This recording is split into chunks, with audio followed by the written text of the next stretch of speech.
My name's up there. I'm Rob Higrito. I'm a specialist solutions architect here at AWS. Been around for a little over 6 years now, but I'm happy to be here as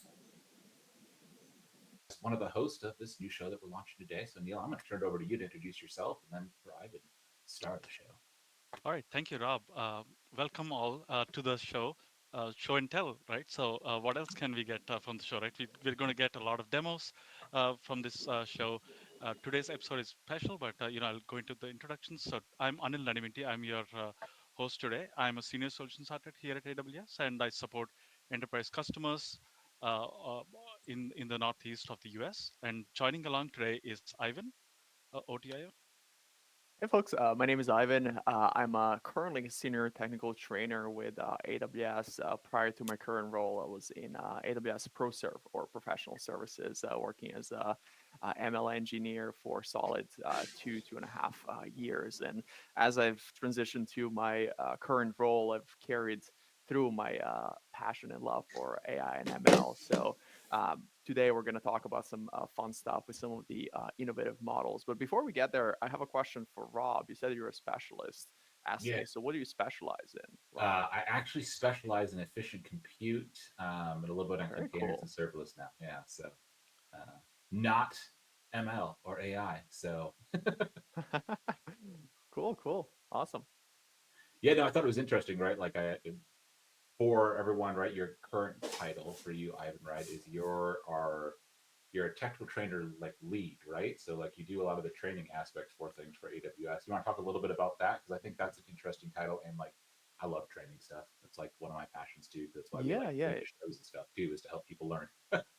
Yeah, yeah, absolutely. So throughout my career working consulting and then in professional services, which again was consulting, I was always really interested in learning and helping others upskill, and that was always kind of somehow the side project for me. So when I made this transition to this current role, I decided to just full throttle pursue that passion for helping others upskill and really helping others not to need me as as much as they may have had that need in the past. So helping people learn how to build following best practices, what tools to use, how these services integrate with each other. And I work with a variety of customers across many different industries, as well as our internal teams to help us develop different labs for the customers to work through different content, helping customers prepare for certification exams. We have various exam prep products and skill builder. So it's a role that's really rich with various experiences, but it always involves working with the customers. And when we have new content such as today's, right? So you get Yes. to the bottom of it to understand what it is about, and then impart that knowledge to your uh, people who are watching your episodes or even your training sessions. Yeah, yeah, absolutely. And Manil, I'm always really interested in the stock market and whatever's happening there. So I saw the about $1 trillion of value in stock market just drop in a day, and I was like, this could be interesting. Let's see what this is all about.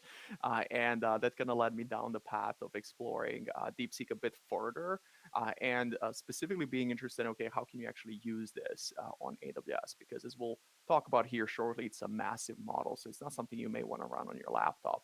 You need the cloud to run these types of models. So it really led me down the path of, okay, what are different ways in which you can host this model before AWS released direct support for it. Excellent, right? So okay, so today's episode is about diving deep on DeepSeek, right? So, and we're also going to Yes.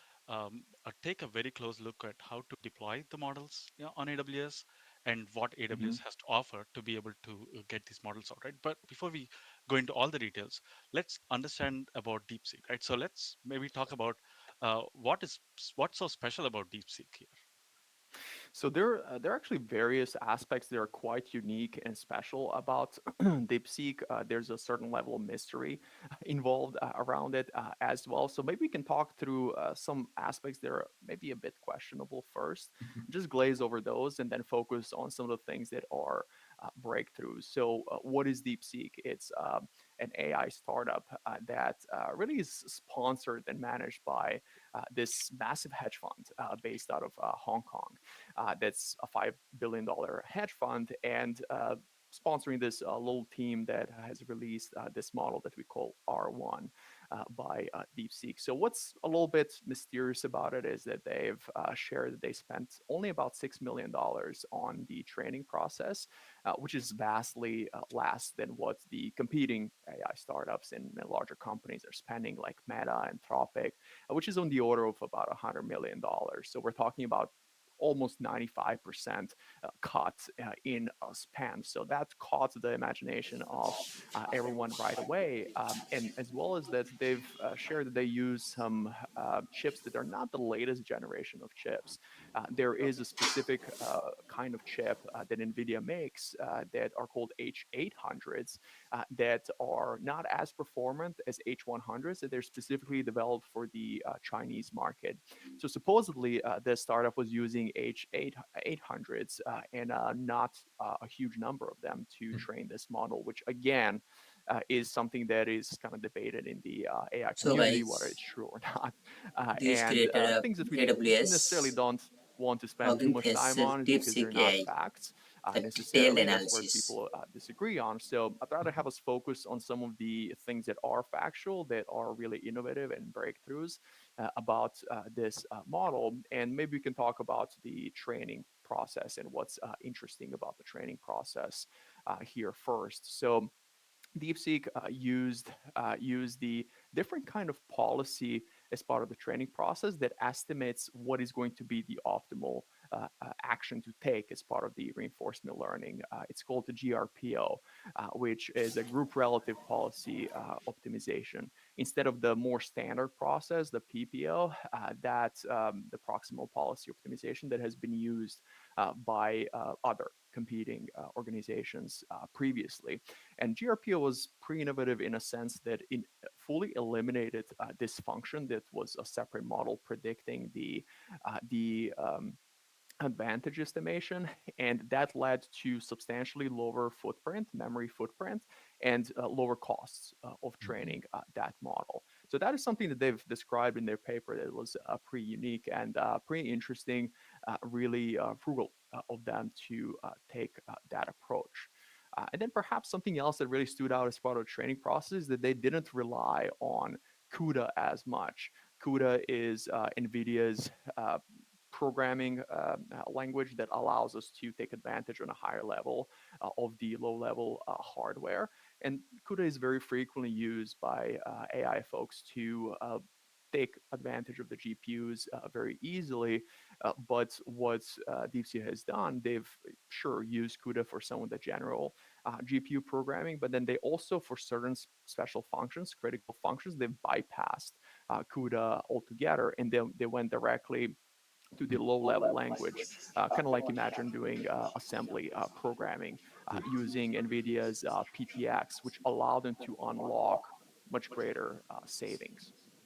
Imagine that took a Right. little bit of time, right, to like figure that out to go through. Like I remember having to do assembly a long time ago, Oh, and yeah. it's not something that I love in any way, shape, or form in having to program. So, but it's kind of interesting, right, to be able to, like you said, to bypass things. That's the normal way to Hmm. make it be as efficient as it is, because that's kind of Yeah. the key differentiator, right? Like that's like why you when you start off with the little bit of a stock tanking item on that drastic change there. So very cool. Right, right. So by bypassing CUDA and just going directly to PTX, they were able to optimize how the memory is utilized. They were able to improve the instruction scheduling and Mm-hmm. parallelize the execution. There's a wide set of benefits that unlocked, and that was something that was likely the product of the situation that they were in. That they supposedly didn't have access to the cutting edge hardware, so they were in a way Mm-hmm. forced and to take that path. And as we know, the dire need is the mother of invention. So this Mhm. was a great way for them to accomplish their task while not taking the traditional, the most likely path to get there. So there are multiple models that Yeah. I think got released at the same time, right? So there's a huge Yes. model, the 670 billion model, and then there are small models. So Mm-hmm. there is difference between those models. So look, let's understand a little bit about those.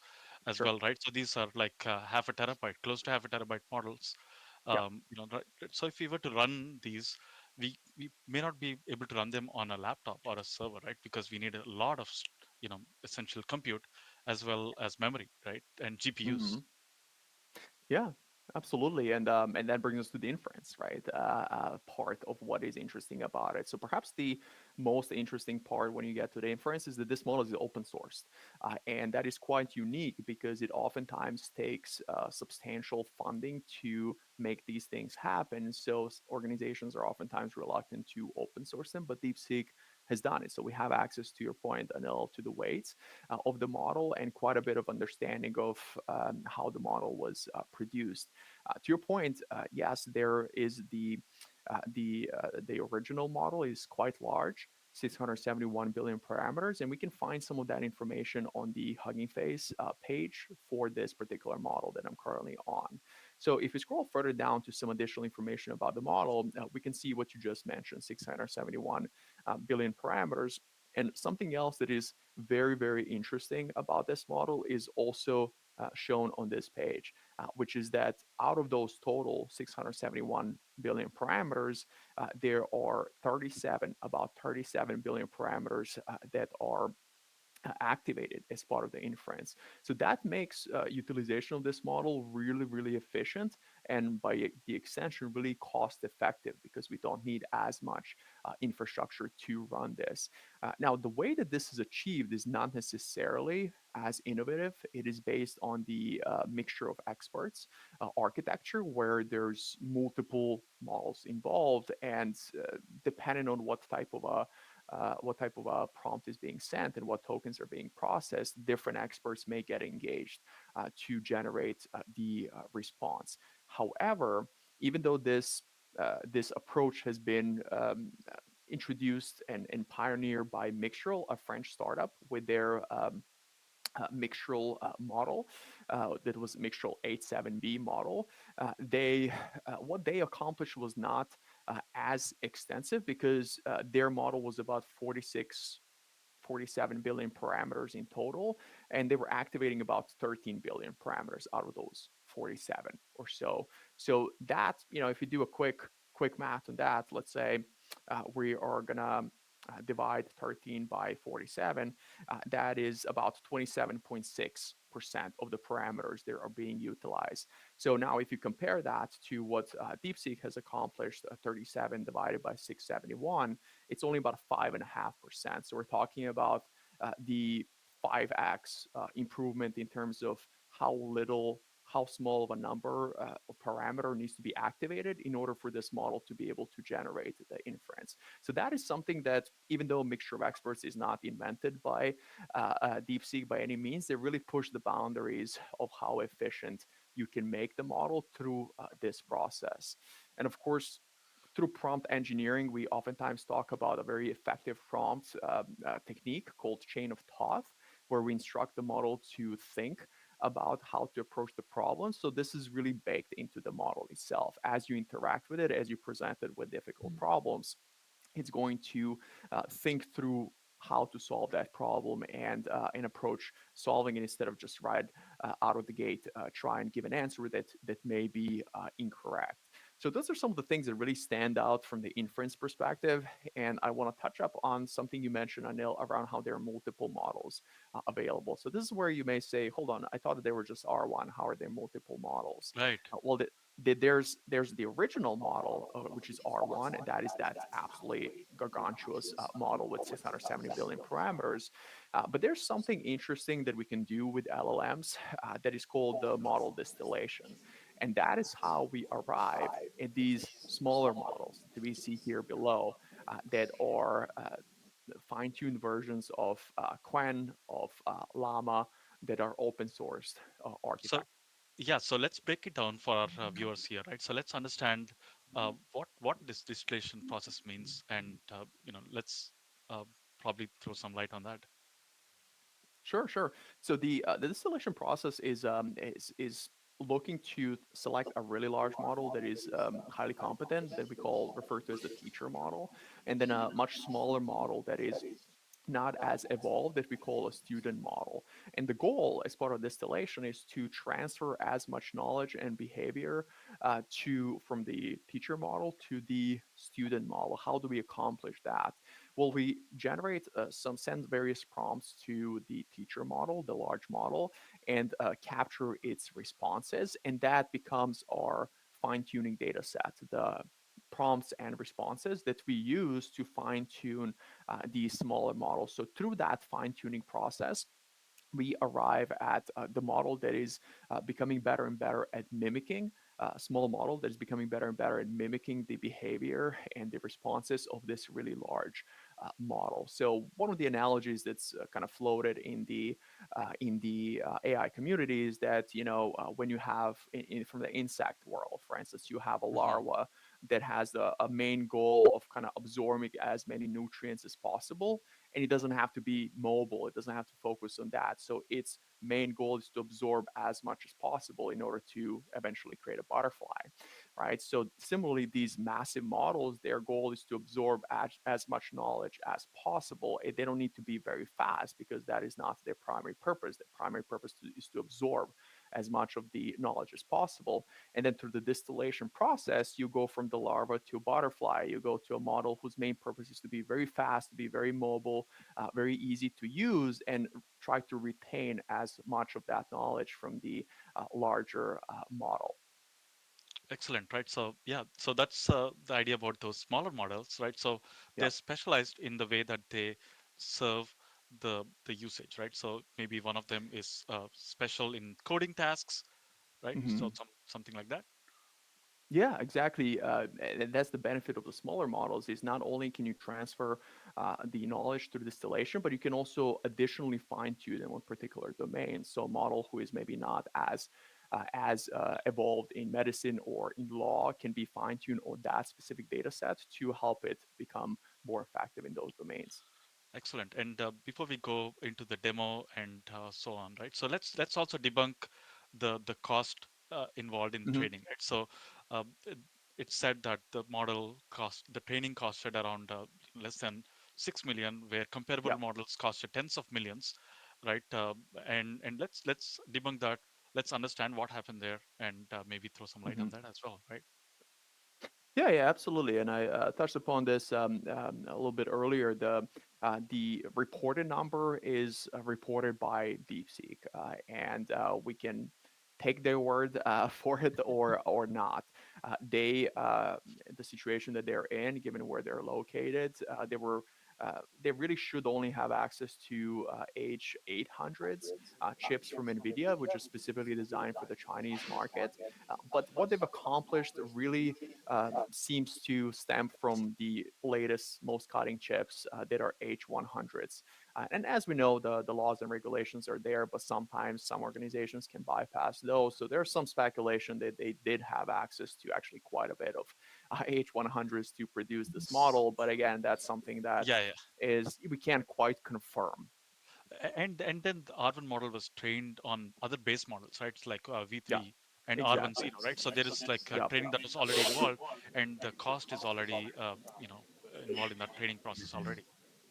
Exactly, exactly, and that's something that is an ongoing story between organizations like OpenAI and DeepSeek, where OpenAI believes that their models were utilized in creating R1, and that's strictly against their terms, licensing terms, which is pretty interesting since they utilize all of YouTube and internet to create their models in the first place. But hey, once you have the model, no one can use it from that point on, I guess.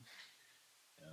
Definitely gets to be one of the interesting things, right? We know that like as these models evolve and as different things happen with them, of course it's gonna like there's gonna be borrowing from things, right? There's going to Yeah. be a little bit of there's gonna be influence from each iteration of it that hopefully does make an improvement to it so that it does lower that overall cost eventually and changes kind of things. I think this is kind of the first step to showing a little bit of that, mm, art of possible, right, and improving that and decreasing the power efficiency, like power efficiency and things that are reliant upon it. So it's Hmm. definitely an interesting thing to see, and it's interesting, just overall, like you said, the speculation that goes behind it. We're Yeah. not going to go into it, or anything, but it's it's there, right? Like you can go read it and see what the speculation is online, but it's primarily it just poses a great like a little shift already. What we consider, I don't, not early on in generative AI, right? Because it's, Right. but for mainstream, like after a year's worth, it's like it's a pretty decent change to things on what we saw long term, what it was looking like to where we are now. Excellent. Yeah, yeah, absolutely. So shall we take a look at what we can do with it? I think Yep. we should get to the show and tell, the show part, I guess, right? We've done the tell part. Now we're That's going to right. do Yeah. a little Yeah, bit of the show and get we into the, flipped it around. Yeah. yeah, we did. We did the tell and show, but that's okay. As Right, long as we right. get to both So components, right? exactly. So let's talk about maybe what is the latest that's available on this topic from AWS. AWS has released the support in both SageMaker and Bedrock directly for R1, and this was the days after I've been playing with it and explored other opportunities and other approaches. So let's briefly talk about how AWS offers R1 more natively now, and then that will guide us to what are some other ways to run it, interact with it as well, which I used initially. So AWS has published this blog post on January 30th, where it shared the support for R1 directly in Bedrock and SageMaker service. Now, as we'll come to find, SageMaker is the primary mechanism carrying the workload of both Bedrock and itself, but you can interact with R1 directly in via both services. So how may we go about doing that from Bedrock more natively? We can go in the management console. We can navigate to the Bedrock service. And in the Bedrock service, we can take a look at the marketplace. And within the marketplace, we'll be able to see the model catalog, and that's where we'll find various models that are available via Bedrock, whether they're available in serverless fashion or if they need to be deployed through SageMaker and then can be consumed via Bedrock there. So if you just search for R1 here, we should be able to find this model, and then maybe let me search for DeepSeek Right. instead. While Ivan is pulling the DeepSeek Hmm. model here, right? So, some detail about Bedrock for people who are new to Bedrock is Yep. Bedrock is like a managed service that offers like a choice of foundation models from various providers, and it's all like a managed service. Think of it like all you need to do is invoke the model using the model ID with the parameters and the input context and the prompt, and boom, you get the response back, right? So there are a lot of features and functionality and tools that are available within Bedrock um, that make it easy to create retrieval augmented generation, to be able to do fine tuning, to be able to invoke agents, right, for agentic Hmm. workflows. But that's for another session, I guess. Today's Right. session is on DeepSeek, right? So, all right. Yeah, I think you folks have plenty of content for the remaining 7 shows. Yeah, there might be. Just like I think Anil just listed off like at least 4 or 5 that we could easily do, right? Just in some of Yeah. the features in Bedrock itself, that could be entire shows probably. Yeah, that's the thing. You can create so much storytelling and content around any of the 230 plus services Mhm. that we have. So with Bedrock here, the way that is described in the blog post that got published a few days ago, you can directly go into the Bedrock marketplace, and from the model catalog, you can find DeepSeek R1, and you can go ahead and deploy it. So we see that it's listed as the marketplace deployment, which requires us to actually go in and deploy this model onto SageMaker service from here. This is now very, very easy because we have a deploy button here, and Bedrock will guide us through the rest. But it's really the SageMaker service that carries the heavy lifting of making this model available for us. And in fact, we can find the same information if we go into the SageMaker Jumpstart. So I'm going to navigate back into the US East 1 region where I do the bulk of my building.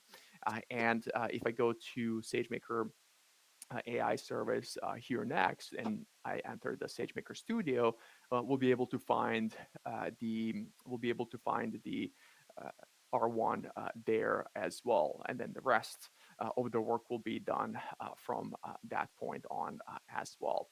So once we are in SageMaker Studio, we're presented with the whole palette of different tools that SageMaker Studio offers. The one that I'm interested in right now before we move on from this